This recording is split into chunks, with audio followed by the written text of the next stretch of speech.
Good morning, students. So in this class we talk about Hamming distance, how this Hamming distance is useful uh, to create a complexity in code words in order to understand which bits are changed at the receiver and which bits to be corrected. All these things are created with the help of this Hamming distance. By using this Hamming distance, we can create complex codes in such a way that it is possible to detect more than one bit errors also. If Hamming distance is very less, then it is not possible to detect more than single bit error. But if you want to make it possible for multi-bit errors also, then Hamming distance must be more, so that complexity in between code words, that we call it as relation between code words, is increased when you have this Hamming distance with a higher number. Now, the definition of Hamming distance is, it is very simple, in how many number of bits the two given code words are differ. In how many number of bits the two given code words are differ.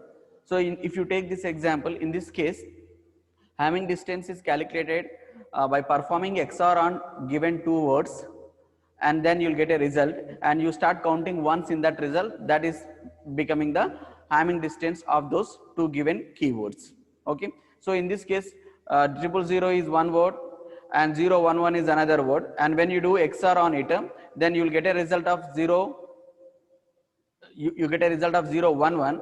So the total number of ones present in that result is what? 2 ones. So that Hamming distance in these codes is 2. This way, if you take one more example, here Hamming distance is 3. When you take two code words, 10101 is one code word, 4 ones followed by 0 is one more code word. Now in order to find out the difference between these two, we simply do XOR operation on it. So when XOR operation is done on these two words, then you will get a result of 01011. So total number of ones present in that result is 3. So you can conclude that the Hamming distance between these two code words are 3. So now how this Hamming distance is related to error correction and error detection means, in order to, I already told you, in order to correct the errors we require more number of redundancy. In order to correct the errors we require more number of redundant bits, and in order to detect an error it is very less number. So in order to make that algorithm so complex, like I want to detect more number of one errors, like not only one bit errors, I want to go with 2 bit error, 3 bit error, then the redundant bits must be added. When redundant bits are added to the data word, it becomes code word. Now the combination of code words, there are many combinations, like 2 power n, if n is the size of the code word, 2 power n combinations we will get. Out of 2 power n, how many we select is 2 power k, where k is the size of the data word, where k is the size of the data word. So now which code words are selected, which code words are selected from available 2 power n code words is decided with the help of this Hamming distance. That will play a role of selecting which code in the valid code word and which are in the invalid code word. So this way Hamming distance help us to select some of the code words, to select some of the code words. This way Hamming distance between two code words are calculated by using XOR operation. When two code words are performed with XOR operation, then we will get a result. In that result we start counting once. That we call it as Hamming distance. Now as I told you, Hamming distance is helping us to find out the complexity in between code words. Which code words we can select for our data transmission and which can be considered as illegal. That purely depends on this Hamming distance concept. If Hamming distance is very less between the codes, then the possibility of detecting more than one bit error is very less. So there is a relation between the distance, Hamming distance, and how many number of errors it is going to detect. So there is a relation, that relation we will see in next. So before getting to this, we have one more concept called minimum Hamming distance. Now if you have 2 power n code words, 2 power n code words, and when we perform, we have selected some of the code words as valid code words, and in all valid code words we perform Hamming distance. We calculate Hamming distance of each and individual, like one is compared with remaining n minus 1. Similarly all are compared, all combinations are compared, and we will get a list of Hamming distances, and if in that list whatever the minimum distance we will get, and that number we call it as minimum Hamming distance of this entire code words. So if you take our example, the first example, table 1, so where we have 4 valid code words, and on these 4 valid code words we try to calculate Hamming distance. So if you observe here, so Hamming distance of 000 followed by 011, and we got 2. And similarly Hamming distance of 000 with remaining and 000 with remaining, all are calculated. If you clearly observe, Hamming distances are calculated, and after calculating all Hamming distances, minimum function is performed on it. Minimum, as it is all are 2, then minimum is what? Minimum of all Hamming distance is 2. So then this code will maintain a Hamming distance of 2, minimum Hamming distance as 2. This way we can conclude this coding technique, whatever the coding technique we applied for this methodology, is maintaining a minimum Hamming distance as 2. So this way we have first table example, and next table we have one more table where code word size is increased to 5. That means 3 redundant bits are introduced. So if you observe here, this we have already discussed in previous examples. We have 4 data words with a number 00011011. These all are encoded to code words by adding 3 redundant bits. Now number of redundant bits are increased. So now what we have to do is, whatever the valid code words we have considered in this methodology, all are taken and performed minimum Hamming distance on all these combinations, like this 5 zeros with remaining 4, and 01 followed by 011 with remaining 3. All combinations we will do. So in this table you can find that Hamming distances we have calculated, and finally we got some of the pairs are having Hamming distance 3 and some of them are having 4. So minimum of this entire set is 3. So now this coding technique, whatever we applied in this, is maintaining a minimum Hamming distance as 3. So this way we can calculate Hamming distance between valid code words. So we don't bother about the invalid code words, because those are not considered into our set. Actually here we got 2 power 5 means 32 code words are there. Out of 32 code words, how many we are using for our data transmission? We are only using 4. So 28 are invalid code words. We don't want to bother about those 28 code words. We have selected 4 code words into our valid category. And how these 4 are selected is depends on Hamming distance. In order to maintain a minimum Hamming distance as 3, we have selected these code words into valid category. Remaining all are invalid. So this way we can calculate minimum Hamming distance. Right. So now I already told you there is a relation between number of errors detected by this code versus what is the minimum Hamming distance. So now if you want to guarantee the algorithm will work for S type of errors, S type in the sense it is going to detect S errors. S in the sense it is a counter. Let us say S equal to 1. So it can detect a 1-bit error. If S equal to 2, it can detect 2-bit errors, 3-bit errors, likewise. So in order to guarantee that our algorithm will detect S errors, there should be a minimum Hamming distance of S plus 1. So if you want to detect only 1-bit error, that minimum Hamming distance is S plus 1, that is 1 plus 1, 2. So if you maintain a code words in such a way that its minimum Hamming distance is 2, then we can conclude that that code word logic is going to work for detecting only 1-bit error. And if you want to increase it, the code words must have more complexity of minimum Hamming distance must be 3. Let us say if minimum Hamming distance is 3, then how many bit errors it can detect means 2-bit errors, because if d minimum is 3, then S value becomes what? 2. So 2 plus 1, 3. So in this way, whenever we maintain a minimum Hamming distance of n minus 1 errors can be detected. If you maintain a minimum Hamming distance as n minus 1 errors can be detected. And if you take previous examples, in previous examples, first table that is 3-bit code word is having a minimum Hamming distance as 2.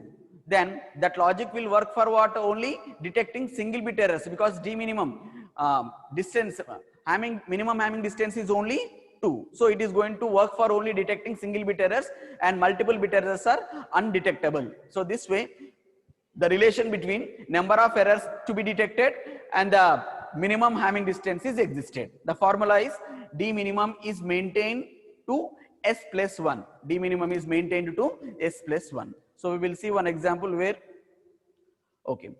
Now why this is always s plus 1 means, so if you observe this geometric concept of finding minimum Hamming distance, the dotted one, the dotted square, whatever we have here is a valid code word. This valid code word is having some range, that is radius of s. In meaning of that one is how many number of bits can be changed in this valid code word. So likewise it is going to have a circle. So if you want to detect all kinds of errors, the length, the radius must be, the radius is s here. If you want to detect all these kind of errors, whatever the minimum Hamming distance we have, it should be greater than this, greater than this. So s plus 1, that's the reason d minimum must be greater than s. I repeat this concept once again. So in this method, what we are trying to explore is, if you have a valid code word, if if this valid code word is having 1 bit errors, then the red dotted lines, dotted shapes will indicate corrupted code words. So there is a possibility of x to become one invalid code word by changing some of the bits. So if number of bits are getting increased, these many number of corruptions can be added to that code word. I repeat, if there is a code word, if you change 1 bit, okay, this may be that result. If you change 2 bits, you may get one more code word as a result. If you change 3 bits, 4 bits, 5 bits, if you change all these things with a radius of s, we have found all invalid code words by changing its bits, so that in order to detect all these errors, you must have a Hamming distance of greater than this radius, the radius is s here. So if you maintain a minimum Hamming distance as greater than s plus 1, then only we can differentiate this with the other valid code word. So in this way we always maintain Hamming distance to be s plus 1 in order to detect s errors, if you are not maintaining, then you are failed to detect s errors. Very simple, undetectable, those are undetectable. So this way we can explain the concept of valid code word and the possibilities of corrections. And if you want to detect all kinds of corrupted code words, then you must have a minimum Hamming distance which is greater than s. Okay. So now if you observe this table, in previous table we have Hamming distance, minimum Hamming distance is 2. So if minimum Hamming distance is 2, how many number of errors we can detect? Means you can detect only 1 bit errors. If 2 bit errors occurs, the receiver not going to detect 2 bit errors, it is going to detect only 1 bit error, because in that table whatever we have seen previously, we have a minimum Hamming distance as 2. Okay. And similarly you have one more table also, there we got a minimum Hamming distance as 3. In that case it is going to detect up to how many errors? Means it is going to detect up to 2 errors. If you make even 2 errors a different way, it is not burst error. It doesn't mean that it is burst error, it means there are 2 bits corrupted, maybe sequential or maybe at different places.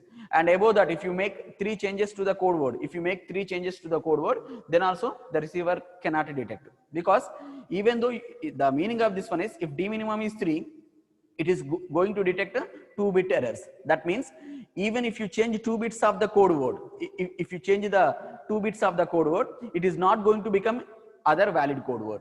If it is becoming other valid code word, then only receiver is unable to detect whether it is a corrupted one or corrected one. So there must be a way for the receiver to identify the received code word is correct or corrupted. In order to do that, if there is only one change, then if receiver want to detect it, the minimum Hamming distance must be 2. If you want to detect 2 bit errors also, then d minimum must be 3. Then only it is possible, because though if you change 2 bits of the code word, it never becomes another valid code word. If you maintain a minimum Hamming distance as 3, when you change 2 bits of the one valid code word, it never becomes another valid code word. If it never becomes, then it is possible to detect that kind of errors also, that is 2 bit errors. This way there exists some relation between minimum Hamming distance to be maintained in code words and the number of errors to be detected by that code,